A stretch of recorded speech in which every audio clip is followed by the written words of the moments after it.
My name is LuAn and I have a passion for being in the kitchen.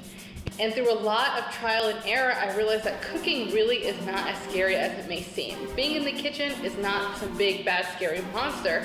It's really just a few simple things that you can put together and really create something delicious. It's not about knowing how to julienne a carrot or how to perfectly braise a piece of beef or anything like that. It's more so about learning just a few key things. I'm not asking for you to have gone to, some grand old professional cooking class. It doesn't take all of that to have good, flavorful food.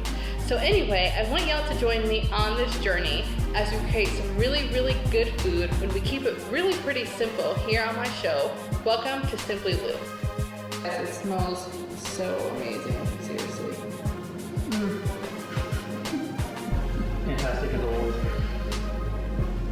Guys, it is so good.